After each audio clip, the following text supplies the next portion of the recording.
Hello everyone, आप सभी लोगों का स्वागत है टीचिंग परीक्षा के आज के इस वीडियो में, जिसके अंदर में फ्रेंड्स हम लोग हमारा बिहार शिक्षक भर्ती टीआरई 4.0 से रिलेटेड जो एक इंपॉर्टेंट सीरीज चल रही है उसको एक कदम और आगे बढ़ाएंगे। जितने भी लोग हमारे साथ में यहाँ पर में जुड़ चुके हैं उन सभी लोगों का बहुत बहुत स्वागत है।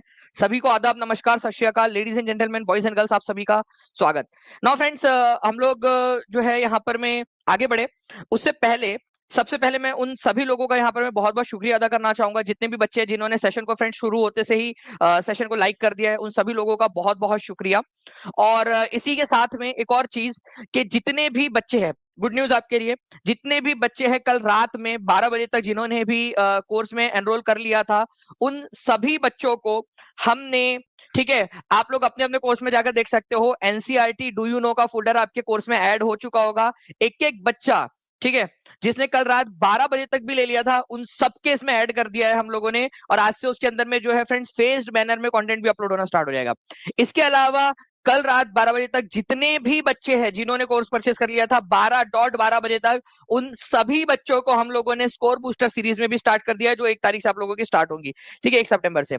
तो मिल गया है भी बोल रहे हैं यहाँ पर में, ठीक है, जितने भी लोग चलिए बहुत अच्छी बात है। तो चलिए गुड फ्रेंड्स, यहाँ पर में ये अच्छी बात है।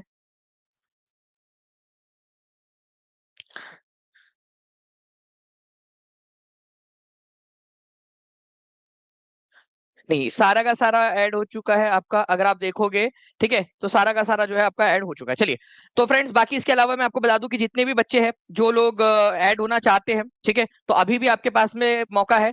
फ्लैट 50% ऑफ के साथ में इंडिया 2024 इस कूपन कोड का इस्तेमाल करके आप सभी लोग जो है टीचिंग परीक्षा के कोर्सेज के साथ में ऐड हो सकते हो, टीचिंग परीक्षा कोर्स में ज्वाइन हो सकते हो आप सभी लोग। आप लोगों को भी फ्रेंड्स यहाँ पर में जितने भी बच्चे जो 15 अगस्त से पहले तक ऐड हो चुके होंगे, ठीक है, उनको भी ऐड कर दिया जाएगा। ये लास्ट मौका आप लोगों के लिए फ्रेंड्स स्कोर बूस्टर सीरीज और इन सारी चीजों में ऐड होने का। चलिए पहले आप क्वेश्चन की तरफ में आगे बढ़ते हैं। चांद पर पैर रखने वाला पहला व्यक्ति कौन था? ठीक है, वो पैर रख के वापस नहीं आ गया था, मतलब पूरा उतरा भी था वो, ओके, पूरा अपने आप को रखा था उसने, लेकिन जस्ट बोलने के लिए बोलते अपन, चांद पर पैर रखने वाला पहला व्यक्ति कौन था? और ये क्वेश्चन आया था 66वीं बीपीएससी के अंदर में। मैं आपको बताता हूँ आप लोगों के लिए जो इनिशिएटिव्स ले रहे हो आप लोगों के लिए किस तरीके से काम किए, ठीक है। आप लोगों में से मैक्सिमम लोग आंसर कर रहे हैं फ्रेंड्स। ये चीज देखिए आप लोग, एनसीईआरटी के अंदर में 6वीं क्लास की एनसीईआरटी के अंदर में दिया हुआ है इंटरेस्टिंग फैक्ट्स के नाम से, और ये भी हम लोग आप लोगों को प्रोवाइड कर रहे हैं, do you know, interesting facts, map, सब कुछ, ठीक है। तो नील आर्मस्ट्रॉन्ग, ठीक है, ये याद रखना आप लोगों ने, नील आर्मस्ट्रॉन्ग पहले व्यक्ति थे जिन्होंने 20 जुलाई 1969 को सबसे पहले चंद्रमा की सतह पर कदम रखा, देखिए यहाँ पर में, ओके, यहाँ पर। और आप लोगों में से कई सारे लोगों को एक चीज और बता दूं कि साल भी पूछा जाता है, ईयर बहुत इंपॉर्टेंट है कि कौन से साल में रखा था, ठीक है। इनके नाम का, इनके यान का नाम बता देता हूँ, जिस यान से वो लोग गए थे, अपोलो 11 नाम था उसका। क्या नाम था? अपोलो 11, अपोलो 11, ठीक है, अपोलो 11 उस मिशन का नाम था और उस यान का नाम था अपोलो 11। बड़ा ही फेमस सा है ये नाम। और इसके साथ ही साथ एक चीज और बताता हूँ आपको, पहले रिवाइज करते हैं ताकि जिंदगी में आपके दिमाग में अगर कुछ भी भसड़ हो, कोई भी शंका हो, ठीक है, लघु या बड़ी शंका, तो वो दूर हो जाए।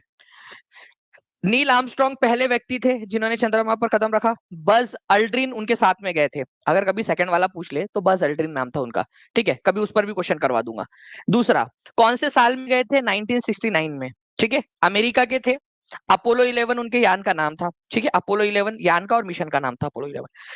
नाउ फ्रेंड्स, अब एक बात आती है तारीख की। हमारे एनसीईआरटी में लिखा हुआ है कि 20 जुलाई 1969 को उन्होंने चंद्रमा पर कदम रखा। हमारे एनसीईआरटी में क्या लिखा है?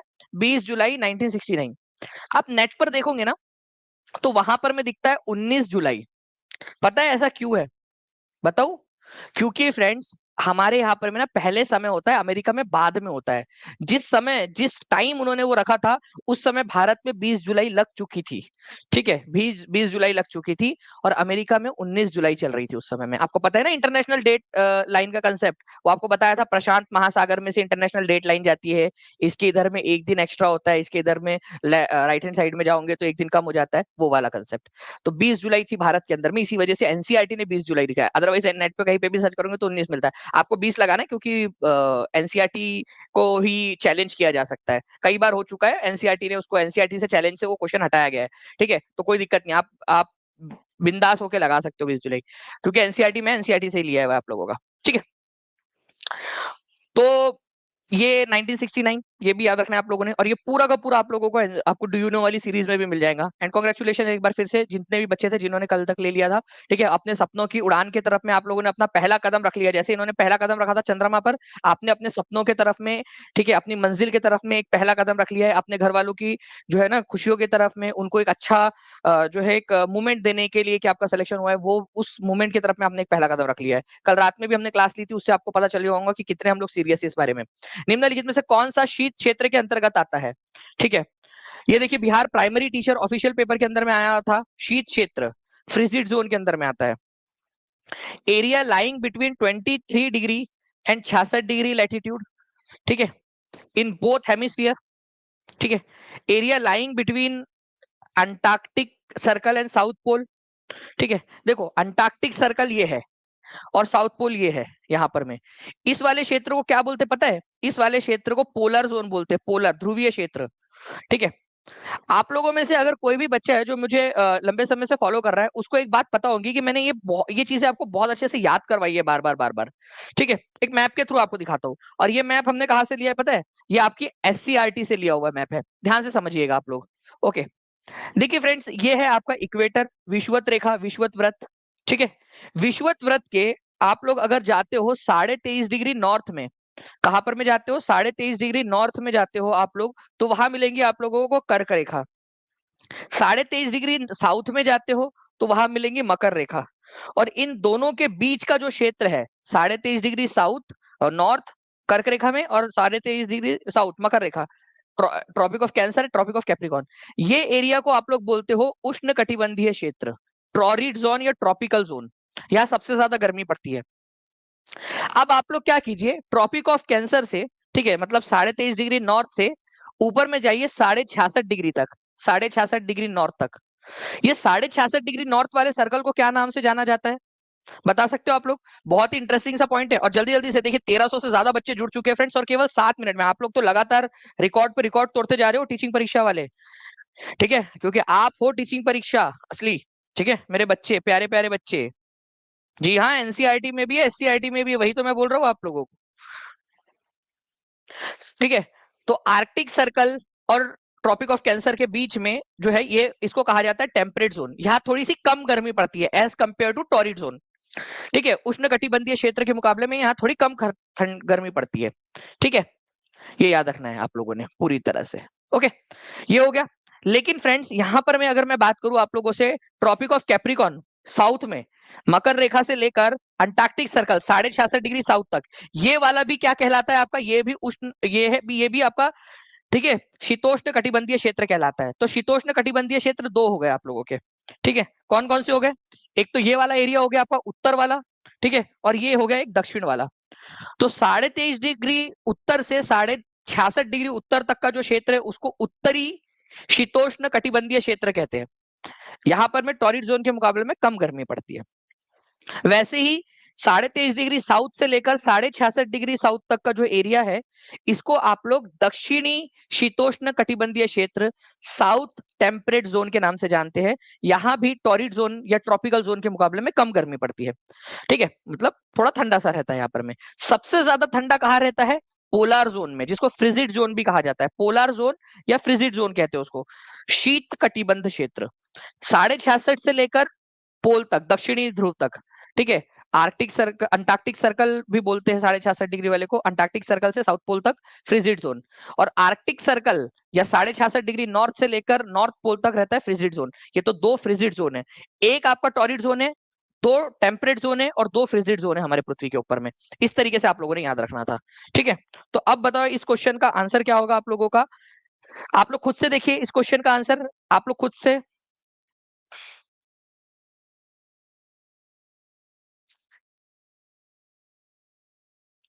जल्दी जल्दी से बताइए। चलिए 1500 के करीब बच्चे यहाँ पर में जुड़ गए फ्रेंड्स, और 933 लाइक्स आपने कर दिए। जल्दी जल्दी से हम लोगों ने 2000 लाइक्स और 2000 लाइव जो है कंप्लीट करने हैं एकदम स्पीड में, ठीक है। पहले हमारे 15 मिनट के अंदर में 9 मिनट हो चुके हैं। अगर सारे बच्चे एक साथ दम लगा के हिस्सा बोलेंगे तो हो जाएगा। तो आंसर हो जाएगा फ्रेंड्स आपका ऑप्शन नंबर 1, ठीक है। चलिए नाउ फ्रेंड्स, अब देखिए एक और question, D triple S B TGT का। मैं आपको इतना ज्यादा ताकतवर बना दूंगा कि आप लोग जो है ना इंडिया की कोई भी एग्जाम क्लियर कर सकते हो। मेरे को एक बात बताओ, नॉक नॉक, क्या आप बनना चाहते हो ताकतवर? क्या आप अपने आप को इतना मजबूत बनाना चाहते हो कि आप कोई एग्जाम में बैठो और वो एग्जाम क्लियर कर दो? ठीक है, लोग बोले कि यार आपके घर वालों को बोले, आपके माता पिता को बोले कि यार ये लड़की जो है ना, इसने इतनी सारी एग्जाम्स क्लियर किए, जिस एग्जाम में बैठी थी वो एग्जाम क्लियर कर ली। एक एक मोटिवेशन, एक आपको जो है ना यहाँ पर में एक हिम्मत मिलती है कि भाई भूखे तो नहीं मरेंगे, कोई भी एग्जाम आ जाए वो निकाल लेंगे। ठीक है, तो वही चीज यहाँ पर में हो रही है आप लोगों को। हर बार जो अलग अलग क्वेश्चंस करवा रहा हूँ वो आपको कॉन्फिडेंस देगा कोई भी एग्जाम क्लियर करने का। ठीक है, देखिए यहाँ पर में DSSB TGT का क्वेश्चन, शीतोष्ण क्षेत्र नामक क्षेत्र दोनों गोलार्ध के कहां से कहां तक फैला हुआ है? आप लोग आंसर करेंगे जल्दी जल्दी से।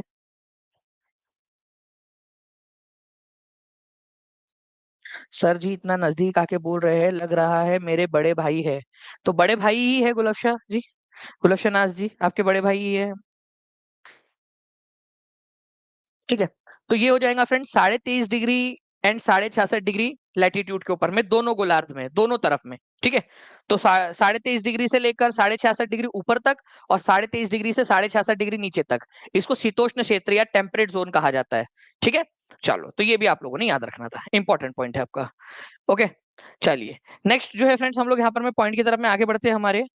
ओके, नेक्स्ट क्वेश्चन की तरफ में, भूमध्य रेखा ग्लोब को विभाजित करती है, बताइए कैसे करती है? और ये क्वेश्चन पूछा गया था बीपीएससी असिस्टेंट 2014 के पेपर में। एक बार जितने भी लोग देख रहे हैं ना, हर एक बच्चा, ठीक है, सेशन को लाइक कर देगा फ्रेंड्स। 1500 से ज्यादा बच्चे देख रहे हैं, मैं उम्मीद करता हूं कि आप सभी लोग अपना अपना योगदान भी देंगे सेशन के अंदर में। चलिए देखिए फ्रेंड्स, अगर भूमध्य ग्लोब रेखा को ग्लोब विभाजित करती है किसमें? टू इक्वल पार्ट्स के अंदर में विभाजित करती है। ये देखिए आप लोग, भूमध्य रेखा इक्वेटर, ठीक है, ये हो गया आपका उत्तरी गोलार्ध, उत्तर में जो है उत्तरी गोलार्ध हो गया। ठीक है, और जो नीचे में है ना उसको दक्षिणी गोलार्ध बोलते हैं। ठीक है, इक्वेटर के ऊपर वाला नॉर्दर्न हेमिस्फीयर और इक्वेटर के नीचे वाला सदर्न हेमिस्फीयर। हमारा भारत जो है ये इधर साइड में है। ठीक है, अब आप बताओ हमारा भारत जो है वो कौन से वाले गोलार्ध में, उत्तरी गोलार्ध में या दक्षिणी गोलार्ध में? बताएंगे सभी लोग जल्दी जल्दी से, हमारा भारत कौन से गोलार्ध में पड़ता है? हमारा भारत जो है, ठीक है, ओके, अच्छा यार दो अनइक्वल पार्ट बोला है, इसी वजह से जो है फ्रेंड्स यहाँ पर में ये नहीं आऊंगा आंसर, क्योंकि यहाँ पर में अनइक्वल बोला है, दो इक्वल पार्ट में बांटता है ना। ठीक है, दो इक्वल पार्ट के अंदर में बांटता है, तो फिर यहाँ पर में अनइक्वल कैसे हो जाएगा? तो वो इतना ध्यान से आप लोगों को पढ़ना होता है इसको। ओके, इक्वल पार्ट के अंदर में बांटता है, तो इक्वल हाफ्स में बांटता है ये, हॉरिजॉन्टली इक्वल, हॉरिजॉन्टल का मतलब होता है ऐसा सीधा। ठीक है, सीधा ऐसे इक्वल पार्ट में बांटता है आप लोगों का। तो इक्वल हाफ्स में दो बराबर आधे भागों में बांटता है, हॉरिजॉन्टली दो आधे भागों में बांटता है। ठीक है, अरे हॉरिजॉन्ट, इसमें देखो ना आप लोग, ठीक है, सीधा, ये ऐसा हॉरिजॉन्टल ये लाइन है, इसको बोलते वर्टिकल, इसको बोलते हॉरिजॉन्टल। ठीक है, तो हॉरिजॉन्टली दो भागों में बांटता है इसको, तो आंसर इसका ऑप्शन नंबर ए होगा। हॉरिजॉन्टल मतलब क्या होता है? ठीक है, आप कैसे सोते हो, वर्टिकल सोते हो या हॉरिजॉन्टल सोते हो? ठीक है, बताओ आप लोग। ठीक है, आप लोग बताओ, हॉरिजॉन्टल सोते हो ना आप लोग? ठीक है, चलिए, तो क्षैतिज हॉरिजॉन्टली बराबर आधे आधे भागों के अंदर में बांटता है, ये याद रखना है आप लोगों ने। ठीक है,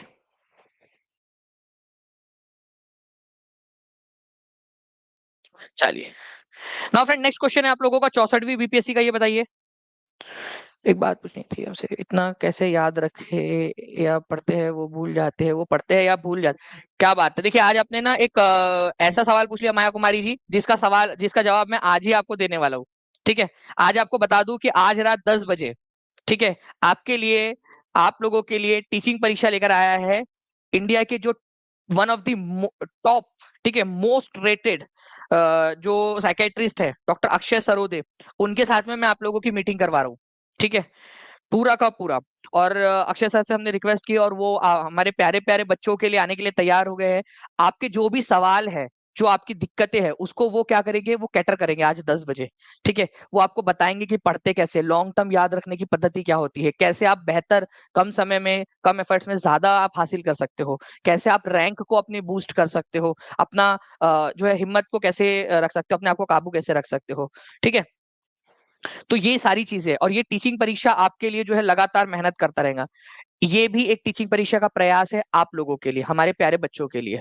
ठीक है, तो रात में 10 बजे का अलार्म लगा लो आप। ठीक है, 10 बजे वो क्लास होगी। ठीक है, आप लोगों के सवाल, ठीक है, मैं आप लोगों को बिल्कुल वहां पर मैं पूछूंगा आप लोगों के सवाल उनसे।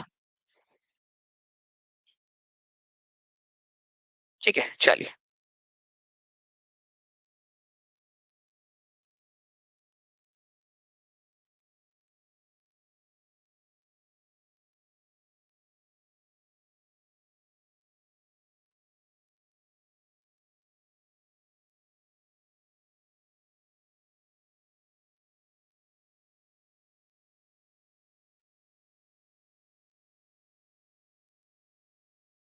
ओके, ठीक है। यहाँ पर में जो सेकंड नंबर का क्वेश्चन है ना फ्रेंड्स, उसके अंदर में पता है आप लोगों से, इस क्वेश्चन के अंदर में ना शीत क्षेत्र पूछा था, फ्रिजिड जोन पूछा है आप लोगों से, फ्रिजिड जोन। ठीक है, शीतोष्ण क्षेत्र नहीं पूछा है। अगर फ्रिजिड जोन पूछा है आप लोगों से तो आंसर क्या होगा बताओ जल्दी से। ठीक है, फ्रिजिड जोन आप लोगों से पूछा है, उन्होंने शीतोष्ण क्षेत्र नहीं पूछा, शीत क्षेत्र पूछा है। तो शीत क्षेत्र पूछा है तो आंसर क्या हो जाएगा आप लोगों का। ठीक है, जब शीत क्षेत्र पूछा होता है, ठीक है, तो ये याद रखना है आप लोगों ने। अभी आपको जैसे मैंने बताया कि ये वाला जो एरिया है आप लोगों का, वो शीत क्षेत्र वाला एरिया ये है, शीत कटिबंधीय क्षेत्र। ठीक है, शीत कटिबंधीय क्षेत्र, फ्रिजिड जोन। ठीक है, तो फ्रिजिड जोन क्या है आप लोगों का, फ्रिजिड जोन जो है आपका, ठीक है, ये वाला हो जाएगा आप लोगों का, area lying between Arctic circle and south pole. Okay, ये वाला क्या है आप लोगों का, ये टेम्परेट जोन है, टेम्परेट, टेम्परेट, टेम्परेट, या फिर शीतोष्ण क्षेत्र। ठीक है, शीतोष्ण, शीतोष्ण क्षेत्र है आप लोगों का। ठीक है, शीतोष्ण। तो ये चीज जो है फ्रेंड्स आप लोगों की होगी। आंसर आप लोगों का क्या हो जाएगा यहाँ पर में, ठीक है, आंसर, इसका आंसर हो जाएगा आप लोगों का ऑप्शन नंबर बी हो जाएगा आप लोगों का। ठीक है, ये याद रखना है आप लोगों ने, आर्कटिक सर्कल से लेकर, ठीक है, अंटार्कटिक सर्कल से लेकर, ठीक है, यहाँ तक का। और अगर और वो एक और ऑप्शन दे देता आप लोगों का, तो आर्कटिक सर्कल से नॉर्थ पोल तक भी हो जाता, दो ऑप्शन हो जाते उसके, अगर दो दिया होता तो। ठीक है, ये याद रखना है आप लोगों ने। ठीक है, तो आर्कटिक सर्कल से लेकर नॉर्थ पोल तक फ्रिजिड जोन, जिसको शीत या शीत कटिबंध क्षेत्र कहते हैं, और इसको कहते हैं शीतोष्ण। देखो, शीत और शीतोष्ण में फर्क हो, ये याद रखना। ये है शीत क्षेत्र और ये है शीतोष्ण क्षेत्र, ये वाला शीतोष्ण क्षेत्र है, ये फर्क है। तो वहां पर मैं शीत क्षेत्र पूरा था आप लोगों के। ठीक है, तो ये चीज आप लोग थोड़ा सा ध्यान रखना, हम लोगों ने वहां पर में उसको ओवरलुक किया है जल्दी जल्दी में। ये शीतोष्ण क्षेत्र वाला आप लोगों का ये बिल्कुल सही है। ठीक है, आगे बढ़ते हम लोग। निम्नलिखित में से सबसे पहले किसने यह समझाया कि पृथ्वी का अपनी धुरी पर घूमने से सूर्य का दैनिक उदय और अस्त होता है। ठीक है, सबसे पहले किसने बताया था ये, कि भाई पृथ्वी जो है वो गोल घूम रही है, इसी की वजह से जो है आप लोगों का दिन और रात हो रहे हैं। ठीक है,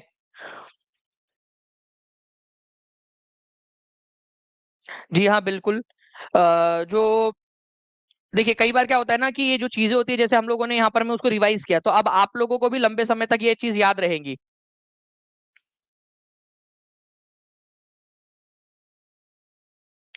चलिए, तो निम्नलिखित में से सबसे पहले किसने यह समझाया कि पृथ्वी पर अपनी धुरी पर घूमने से सूर्य का दैनिक उदय और अस्त होता है। ठीक है, तो अपना दैनिक उदय और अस्त होता है, ये 64वीं बीपीएससी के अंदर में पूछा था, और आर्यभट्ट ने इसको समझाया था। मैं आपको बता दूं फ्रेंड्स कि ये वाला पॉइंट भी जो है आपका डू यू नो के अंदर में दिया हुआ है, एनसीईआरटी के अंदर में। The ancient Indian astronomer Aryabhata, Aryabhata जो थे उन्होंने बताया था कि पृथ्वी गोल है और अपने अक्ष पर घूर्णन करती है। ठीक है, अपने अक्ष पर गोल गोल घूमती है। ठीक है, और उसी से दिन और रात होते हैं, ये भी तुम्हारे चचा के लड़के आर्यभट्ट ने बताया था। ओके, तो ये चीज आप लोग याद रखोगे फ्रेंड्स, इंपॉर्टेंट है, एग्जाम के अंदर में आप लोगों से पूछा जा सकता है। ओके, चलिए। उसके बाद में जो है फ्रेंड्स आप लोगों को बता दूं कि इंडिया के टॉप जो साइकेट्रिस्ट है आपके, ठीक है, उनके साथ में सेशन है आपका, जो भी डर है आपका, ठीक है, हर डर से रिलेटेड, हर चीज से रिलेटेड जो है हम सर से बात करेंगे। और रात 10 बजे एग्जैक्ट हर कोई जो है वो अलार्म लगा लीजिए 10 बजे का, रात 10 बजे का अलार्म लगा लीजिए। बहुत ही इंपॉर्टेंट सेशन होने वाला है आप लोगों के लिए। ठीक है, स्पेशली सर आए हैं। ठीक है, सर आपके लिए लेने वाले हैं, काफी बिजी शेड्यूल रहता है उनका। ठीक है, काफी सारी यूरोपियन कंट्रीज के अंदर में भी वो अपनी सर्विसेज जो है वो देते हैं, अपनी एक्सपर्टीज देते हैं। ठीक है, इंडिया के अंदर में देते हैं, और जो है एक ग्लोबल प्रेजेंस है उनका। ठीक है, और इसी वजह से जो है फ्रेंड्स आप लोगों को ये मौका जो एक मिल रहा है ना, जी हाँ, वाईटी के ऊपर में भी होगा 10 बजे। ठीक है, एक मैं फॉर्म भी दूंगा, ताकि अगर आप लोगों का कुछ सवाल हो छोटे मोटे, ठीक है, तो आप लोग वो सवाल पहले से भी पूछ के रख सकते हो, या फिर लाइव आके भी डायरेक्टली भी पूछ सकते हो। ठीक है, वाईटी के ऊपर मंगा, यूट्यूब के ऊपर में, डायरेक्टली यूट्यूब के ऊपर में होगा 10 बजे आप सभी लोगों के लिए। ठीक है, अंतरराष्ट्रीय न्यायालय कहाँ पर में स्थित है बताइए जल्दी से। ये कल रात में आपको पढ़ाया था मैंने पेड क्लास में। इंटरनेशनल कोर्ट ऑफ जस्टिस कहाँ पर में, पूरा इंटरनेशनल कोर्ट ऑफ जस्टिस। कल मैंने आप लोगों को एक चैलेंज दिया था। चैलेंज क्या था, कोई बता सकता है मुझे? मैंने कल क्लास के स्टार्ट में आपको चैनल, सर आपकी एनर्जी कम लग रही भाई, रंजना सिंह जी तबीयत खराब है, इंसान 2 दिन से सोया नहीं है। जो भी एनर्जी आप लोगों के लिए लेकर आ रहे हैं, जो भी कर रहे हैं। ठीक है, अंतरराष्ट्रीय न्यायालय कहाँ पर में स्थित है? तो अंतरराष्ट्रीय न्यायालय जो है फ्रेंड्स, कल रात में मैंने आपको एक चैलेंज दिया था कि भूल कर बताओ। ठीक है, मैंने एक एक बच्चे से कहा था कि मैं पढ़ाऊंगा पूरी क्लास, लेकिन मुझे एक चैलेंज आपको देना है कि आप भूल कर बताओ और क्वेश्चंस को गलत करके बताओ। ठीक है, जितने बच्चे थे, जो भी बच्चे थे हाथ ऊपर करेंगे। कल रात वाली क्लास में मजा आया था कि नहीं आया था आपको? ठीक है, तो द हेग के अंदर में पूरा पूरा लेक्चर पढ़ाया मैंने, और एक भी बच्चा जो है गलत आंसर नहीं कर रहा था, क्योंकि उसको मैंने चैलेंज दिया था कि भूल कर बताओ। वो भूल ही नहीं सकता कल की क्लास के बाद में। ठीक है, द हेग। और उसके ऊपर में जो क्वेश्चंस आए थे वो भी करवाया था। मैं टीम से रिक्वेस्ट करूंगा कि प्लीज उन क्वेश्चंस को भी लगा दिया जाए यहाँ पर में, ताकि चेक हो जाए कि हमारे बच्चे उनको आंसर कर पा रहे हैं या नहीं। ठीक है, चलिए, उसके बाद में वो क्वेश्चन भी लगा दिया जाए जल्दी से, एक दो क्वेश्चन के बाद में जल्दी से। निम्नलिखित में से कौन पश्चिम बंगाल का क्रांतिकारी था जो केवल 18 वर्ष की उम्र में, देखिए जो केवल 18 वर्ष की उम्र हो गई ना, तो मतलब सबसे कम उम्र का जो है फ्रेंड्स वो व्यक्ति था जिसको मुजफ्फरपुर जेल के अंदर में फांसी दे दी गई थी। सबसे कम उम्र के बन गए थे वो व्यक्ति जिनको फांसी दी गई थी। हुआ क्यों ये था कि मुजफ्फरपुर बॉम्ब केस हुआ था। आपसे एग्जाम के अंदर में पूछा गया कि मुजफ्फरपुर बॉम्ब केस कब हुआ। ठीक है, तो 1908 के अंदर में हुआ था मुजफ्फरपुर बॉम्ब केस। ये क्वेश्चन आया था एग्जाम के अंदर में, अगर आप कहोगे तो दिखा भी देंगे आपको। तो जो जो मैं लिखता हूँ ना यहाँ एक्स्ट्रा, या एक्स्ट्रा बात आपको बताता हूँ, एक्स्ट्रा चीजें बोलता हूँ, उसको ध्यान रखा करो, वो आपके काम की होती है। ठीक है, इसके अंदर में क्या था कि किंग्सफोर्ड करके एक मैजिस्ट्रेट थे। ठीक है, उनके ऊपर में बम फेंका गया था 2 व्यक्तियों के द्वारा, प्रफुल्ल चाकी और खुदीराम बोस। ठीक है, प्रफुल्ल चाकी, ठीक है, प्रफुल्ल चाकी और खुदीराम बोस। प्रफुल्ल चाकी जो है उन्होंने सुसाइड कर लिया था। ठीक है, सुसाइड कर लिया था। ओके, तो ये आंसर नहीं हो सकता, क्योंकि उन्होंने तो सुसाइड कर लिया, तो फिर उनको फांसी कैसे देंगे? तो खुदीराम बोस जो पकड़े गए थे, इन्होंने जो है फ्रेंड्स इनको फांसी दे दी गई थी, और ये सबसे कम उम्र के व्यक्ति बन गए थे जिनको फांसी दी गई, सबसे कम उम्र के व्यक्ति। ठीक है, खुदीराम बोस, ये याद रखेंगे आप सभी लोग। जल्दी जल्दी से फ्रेंड्स सेशन को लाइक भी करते रहेंगे जितने भी लोग देख रहे हैं, अगर आप चाहते हो कि ऐसे ही आप लोगों के लिए और अपनी एनर्जी लगाते रहे हम लोग, और ज्यादा आप लोगों के लिए सेशंस लेकर आते रहे। ठीक है, तो खुदीराम बोस सबसे कम उम्र के स्वतंत्रता सेनानी थे, जिन्होंने जिनको जो है फ्रेंड्स मुजफ्फरपुर षड्यंत्र मामले के अंदर में उनको जो है फांसी दी गई थी। क्वेश्चन पूछा जाता है सबसे कम उम्र के कौन थे। ठीक है, तो खुदीराम बोस थे, ये याद रखेंगे। सी इज द करेक्ट आंसर आप लोगों का। ठीक है, अब यहाँ पर मैं क्वेश्चंस आप लोगों के बन सकते हैं। मैं यहाँ पर मैं छुटकू को लेकर आना चाहूंगा एक बार। क्या छुटकू कोई क्वेश्चन हमारा बना सकता है इसके ऊपर में? ठीक है, who were the main conspirator in Muzaffarpur bomb conspiracy case? ठीक है, कौन थे बताओ। चलो, छुटकू ने आपसे सवाल पूछा है, 2 नाम दिए है, आप लोग स्क्रीन को थोड़ा सा जूम भी कर सकते हो, बताइए यहाँ पर में। अमित पांडे, आप सोए रहते हो क्या? कल रात की क्लास कहा, कल रात की क्लास में कहा थे आप?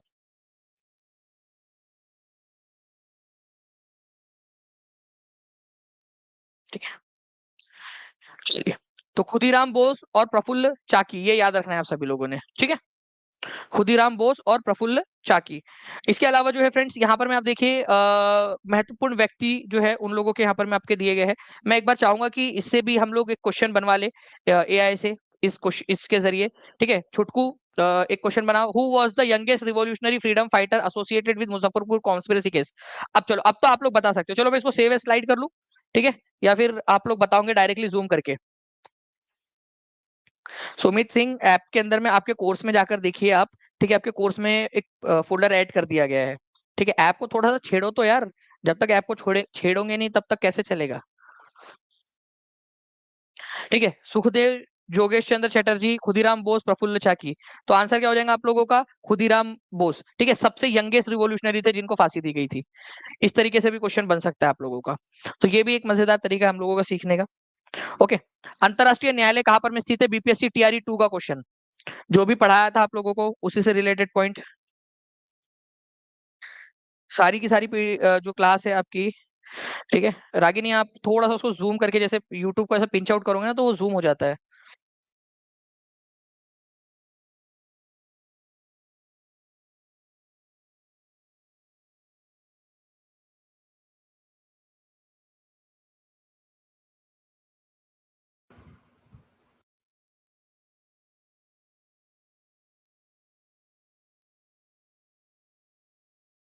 जी। तो आंसर देखिए फ्रेंड्स, अगर हम लोग बात करेंगे तो हेग हो जाएगा, और ये एक्चुअल क्वेश्चन है बीपीएससी टीआरई 2.0 का आप लोगों का। ठीक है, तो आपको जो भी पढ़ा रहे हैं आप लोगों के एग्जाम के पॉइंट ऑफ व्यू से ही है, तो आंसर हो जाएगा ऑप्शन बी, द हेग। उस बिल्डिंग का नाम क्या है? ठीक है, पीस पैलेस, जहां पर मैं। ओके, अच्छा ये बताइए आप लोग, ये भी क्वेश्चन हम लोगों ने देखा था, इनमें से कौन अंतरराष्ट्रीय न्यायालय में प्रथम भारतीय न्यायाधीश थे? लीजिए, 6 to 8 का क्वेश्चन, टीआरई 2 का। आप लोग खुद देख सकते हो कि आपके एग्जाम वाले क्वेश्चन करा रहे हैं। 1396 लाइक्स हो चुके हैं। जल्दी जल्दी से एक साथ सभी लोग सेशन को लाइक कर देंगे फ्रेंड्स, अगर आप चाहते हो कि सेशन कंटिन्यू हो, सेशन लंबा चले। ठीक है, आप लोगों के लिए ज्यादा से ज्यादा जो है मेहनत की जाए, तो हर एक बच्चे को अपना अपना जो है, ठीक है, वो देना है।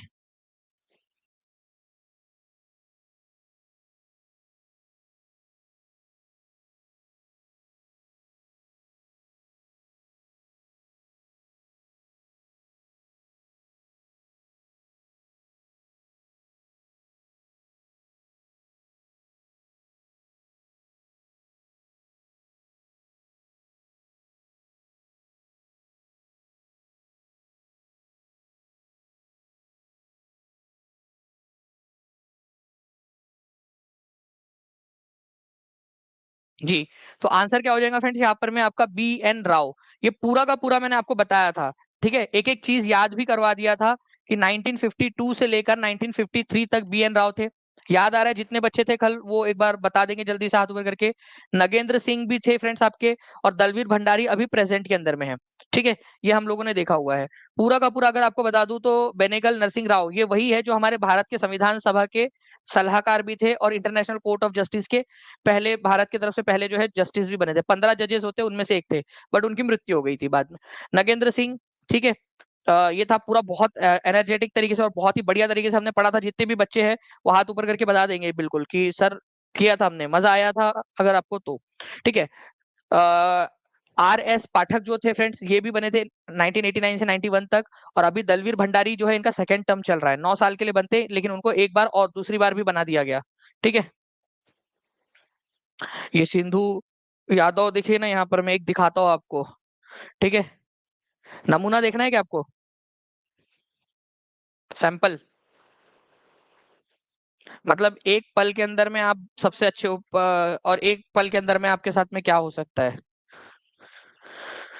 ठीक है, एक पल में, और ये अभी जस्ट मैंने स्क्रीनशॉट लेकर एक लगाया है आपके लिए। ठीक है, ये होते हैं स्टूडेंट्स। ये देखिए, सिंधु यादव जी। ठीक है, इंडिपेंडेंस डे पर ऑफर दीजिए सर। धमकी दे रहा है, डायरेक्ट डायरेक्ट यार। ठीक है, डायरेक्ट धमकी।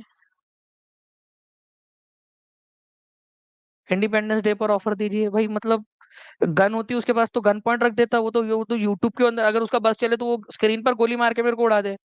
ठीक है, अच्छा हुआ हमारे भारत में लाइसेंस वगैरह नहीं मिलता, नहीं तो अपने यूट्यूब के अंदर में गोली मारता मुझे, मोबाइल के अंदर में, और यहाँ लगती मुझे आके। कमाल करते हो यार, मतलब इस तरीके से हरकतें कोई करता है? अंतरराष्ट्रीय न्यायालय के संदर्भ में जो है फ्रेंड्स, एक बहुत ही एक बड़ा क्वेश्चन आपका। ठीक है, ये क्वेश्चन आपको समझ में आएगा।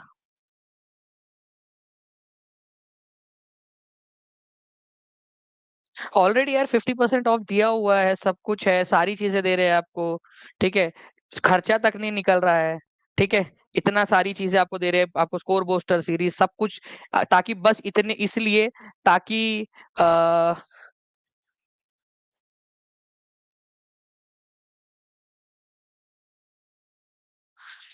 ताकि आप लोगों का रैंक ला सके, हर चीज अपना पूरा जितना भी इनकम हो रही है, हर चीज को जो है आपके बेहतरी के लिए लगाया जा रहा है, आपके ताकि आप लोगों को ज्यादा से ज्यादा बेहतर दिया जा सके, आपकी रैंक लाई जा सके।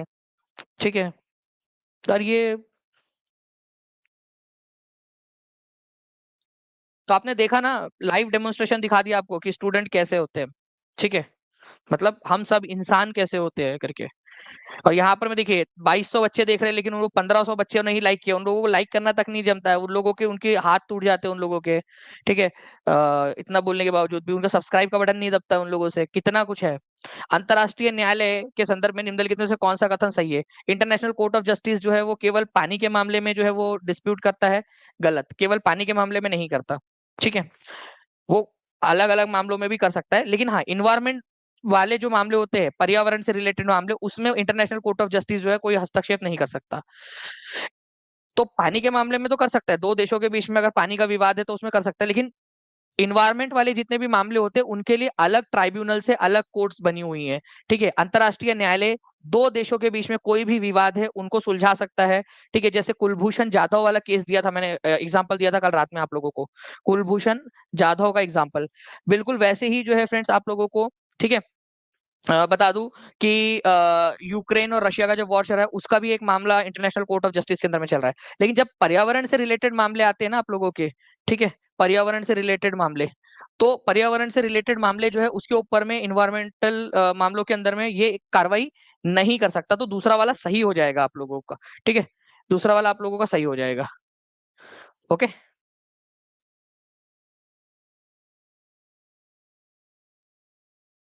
ओके, दूसरा वाला आप लोगों का सही हो जाएगा कि पर्यावरण क्षेत्राधिकार अंतर्राष्ट्रीय न्यायालय की शक्ति में शामिल नहीं है। ठीक है,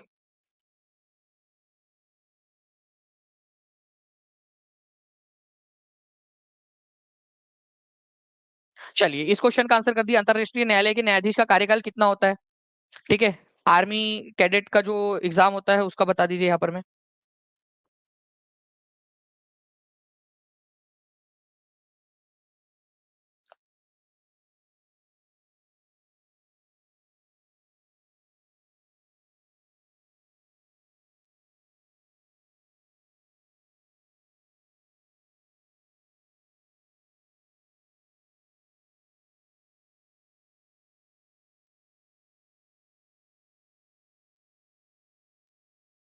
आकाश नितिन, सपनों वाली क्लास आपकी जो छूट गई थी ना, जो बच्चे अगर जो है मुझे लगा कि यार करना है उसको तो बिल्कुल, ठीक है, सपनों वाली क्लास को मैं किसी न किसी रूप में जो है वो बिल्कुल लेकर आऊंगा। ठीक है, बच्चों के लिए अगर आपका छूट गया था टीआरई 3 में कोई दिक्कत नहीं, मैं कुछ ना कुछ करूंगा उसके लिए आपके लिए इंतजाम। ठीक है, आगे जाकर अंतरराष्ट्रीय न्यायालय के न्यायाधीश का कार्यकाल कितना होता है? तो 9 साल का होता है, ये याद रखना है आप लोगों ने। क्या रीअपॉइंटमेंट हो सकता है उनका? बिल्कुल रीअपॉइंटमेंट हो सकता है। हमारे खुद दलवीर भंडारी जो है वो रीअपॉइंटेड है, 15 जजेस होते हैं। ठीक है, 15 जजेस होते हैं। ठीक है, और रीअपॉइंटमेंट हो सकता है आपका। ये इस क्वेश्चन का भी आंसर करिए, ये भी आप लोगों को करवाया था।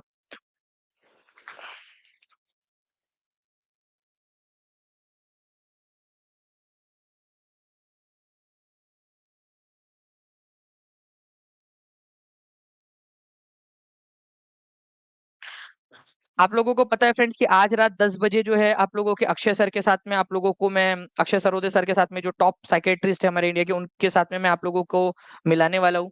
ठीक है, सबको पता है। आप सभी लोग उस सेशन में जरूर आइए आप लोग। ये टीचिंग परीक्षा का एक इनिशिएटिव है आप लोगों के लिए, आप लोगों को बेहतर गाइड करने के लिए। एक सिस्टमेटिक वे के अंदर में आप लोगों से बातचीत की जाएगी, आपको बताया जाएगा।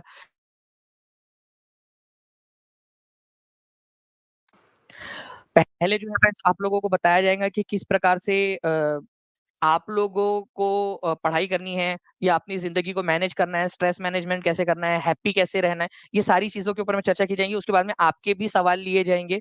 ठीक है, ताकि आपके जो स्पेसिफिक सवाल है उनको भी कैटर किया जा सके। आप लोगों को जो है फ्रेंड्स इस सेशन के बाद में, ठीक है, एक फॉर्म की लिंक मिलेंगी। मैं हमारे यूट्यूब टीम से भी रिक्वेस्ट करूंगा कि प्लीज उस फॉर्म को जो है वो इसमें भी डाल दीजिए। ठीक है, के तो आज 6 बजे तक जितने भी बच्चे इस फॉर्म को फिल कर देंगे, ठीक है, उनके सवालों को भी हम 10 बजे ले लेंगे। ठीक है, तो आप उस के अंदर में अपना कोई एक सवाल पूछ सकते हो उस फॉर्म के अंदर में। तो इंग्लिश और फ्रेंच, ठीक है, ये दो भाषाएं आधिकारिक भाषाएं हैं। तो आंसर इसका हो जाएगा more than one of the above. मतलब कि इंटरनेशनल कोर्ट ऑफ जस्टिस के अंदर में दो भाषाओं के अंदर में, ठीक है, दो भाषाओं के अंदर में जो है वो काम हो सकता है आप लोगों का। ओके, तो ये आप लोगों को याद रखना है। आधिकारिक भाषा है इंग्लिश एंड फ्रेंच। ये क्वेश्चन कभी भी बन सकता है, प्लीज इसको इंपॉर्टेंट मार्क करेंगे आप सभी लोग। इंपॉर्टेंट मार्क करना है आप लोगों ने। ठीक है, इसके अलावा जितने भी बच्चे जो टीचिंग परीक्षा के साथ में जुड़ना चाहते हैं, फ्लैट 50% ऑफ चल रहा है फ्रेंड्स आप लोगों का। ठीक है, आप शिक्षक बनने का सपना, एक आपका फैसला, ठीक है, आपकी जिंदगी बदल सकता है। और आपका एक गलत फैसला आपका जो है फ्रेंड्स यहाँ पर मैं एक पछतावे की तरफ डाल सकता है कि काश जब उस समय में मेहनत करने का समय था तो काश मेहनत कर लिए होते। ठीक है, काश एक कदम ले लिए होते। ठीक है, तो ये एक कदम है। टीचिंग परीक्षा के साथ में जुड़कर जितनी आपको देख सकते हो कितनी सारी चीजें आपको मिल रही है। माइंड मैप से लेकर आप लोगों को इन्फोग्राफिक से लेकर एनसीईआरटी डू यू नो से लेकर आपका score booster, rank booster series आपको मिल रही है। ठीक है, हर चीज आप लोगों को एक ही पैकेज के अंदर में प्रोवाइड हो रही है। ठीक है, तो ये चीज आपसे मिस नहीं होनी चाहिए। जब रिजल्ट आएगा तो तब ये ना हो कि काश उस समय कर लिया होता। ठीक है, और आप लोगों में से जितने भी बच्चे कल रात वाली क्लास में भी देखा होगा आपने कितनी एनर्जेटिक तरीके से और एकदम, ठीक है, स्क्रीन तोड़ हम लोगों ने यहाँ पर में इंजॉयमेंट के साथ में पढ़ाई की थी कल रात में। जितने भी लोग थे वो लोगों को पता होगा, है ना, बता देंगे कि कल मजा आया था कि नहीं आया था। एकदम क्लास के अंदर में बिल्कुल एकदम खो गए थे अपन, आप लोग भी खो गए थे क्लास में, मैं भी एकदम खो गया था यहाँ पर मैं क्लास में पढ़ते पढ़ते। तो वैसे ही फ्रेंड्स हम लोग यहाँ पर में पढ़ते रहेंगे। ठीक है, और आगे बढ़ते रहेंगे। और मैंने आप लोगों से कहा है कि हम लोगों ने आपने और मैंने मिलकर डिसीजन लिया है कि हम लोग जो है छोटे छोटे टॉपिक्स को भी कवर करेंगे। ठीक है, छोटे छोटे लेक्चर्स के अंदर में, तो वैसा भी हम लोग करने वाले हैं जैसे हमने कल रात में किया था। तो आप जितने भी बच्चे हैं वो लोग जुड़ सकते हैं फ्रेंड्स टीचिंग परीक्षा के साथ में। नंबर आपका नीचे में चल रहा है 7611101101, 9697888844। इस पर कॉल या व्हाट्सएप कर दीजिए, या फिर टीचिंग परीक्षा के ऐप पर चले जाइए, या सिंपल सा फ्रेंड नीचे में कमेंट के अंदर में डिस्क्रिप्शन बॉक्स के अंदर में आपकी एक लिंक दी गई है। ठीक है, how to buy BPSC course करके, उस पर जब आप क्लिक करोगे ना तो वहां एक फॉर्म खुलता है, उसको भर दीजिएगा। ठीक है, केवल 30 सेकंड में आपका कोर्स बाय हो जाएगा। वो लिंक भी आप लोगों की काम करती है। ठीक है, तो ये भी आप लोग कर सकते हो। इसके अलावा, ठीक है, जो भाई साहब थे या मैडम थी सिंधु यादव जी, ठीक है, आपका 50% ऑफ का ऑफर है। ठीक है, वो मैं सोच रहा हूँ कि पता नहीं वो बेचारी घर पे कितना लाल पीली नीली हो रही होगी। ठीक है, लेकिन कोई नहीं। और इसके अलावा ये फ्री ऑफ कॉस्ट जो है फ्रेंड टीचिंग परीक्षा आपके साथ में साइकेट्रिस्ट जो है फ्रेंड्स उनके साथ में भी आपका एक सेशन है। तो आप लोग जरूर जुड़िएगा। जो भी आप लोगों की प्रॉब्लम्स होती है उनको डिस्कस किया जाएगा। और जितने भी बच्चे हैं जो टीचिंग परीक्षा को थैंक यू बोल रहे हैं, ठीक है, तो थैंक्स की जरूरत नहीं है इसके लिए। हम परिवार है, और मैं आपके परिवार का सदस्य हूँ। ठीक है, आपका भाई जैसा अभी किसी ने कहा भी था कि सर ऐसा लग रहा है कि भाई समझा रहा है। ठीक है, तो मैं आपको आपके लिए यही ये कर रहा हूँ कि सर को मैंने मनाया कि आइए सर आप बात कीजिए हमारे बच्चों से, उनको गाइड कीजिए। ठीक है, उनको जरूरत है अभी। ठीक है, और अगर हम लोगों ने इमोशनल सपोर्ट दे दिया बच्चों को, हमने उनको इस तरीके से मोटिवेट कर दिया, तो वो बहुत अच्छा समाज में परिवर्तन ला सकते हैं। हमारे देश का, बिहार का, ठीक है, हमारे जो आने वाली जनरेशन है उनका उनका विकास कर सकते हैं। तो ये एक छोटा सा योगदान है हमारा आप लोगों के लिए। ओके। ओके, चलिए, तो ये आप लोगों के लिए एक सेशन है, आप लोग इसके अंदर में भी जुड़ सकते हो। बाकी फ्रेंड्स हम लोग कल वाले सेशन के अंदर में मिलेंगे। ओके, चलो, thank you very much, take care and bye, God bless you all, thank you very much friends. Okay, thank you friends, bye, thank you. रात में 10 बजे आप लोग जरूर जुड़िएगा, सभी के सभी लोग। और जहां भी शेयर कर सकते हो शेयर कर देंगे यार। सेशन को लाइक कर दीजिए आप सभी लोग, 1930 लाइक्स अभी तक भी हुए हैं। ठीक है, 2000 का टारगेट आज आप लोगों ने कंप्लीट नहीं किया। ठीक है, तो ये भी मुझे अच्छा नहीं लगा कि यार इतने बच्चे हैं जिनके लिए इतना सारा करने के बाद में भी। ठीक है, आपको एक वो दिया है, एक फॉर्म की लिंक दी है आपको पिन कमेंट के अंदर में। ठीक है, पिन कमेंट में दिया है, वो 6 बजे तक आप भर देना, आपका सवाल पहले पूछ लेंगे अपन। ठीक है, चलिए, thank you friends, bye, thank you. नीचे में फॉर्म मिल जाएगा, 6 बजे तक जो फॉर्म भरेगा उसका बाकी जो क्वेश्चन आपको लाइव पूछना है आप लोग लाइव भी पूछ सकते हो। चलिए, बाय, थैंक यू।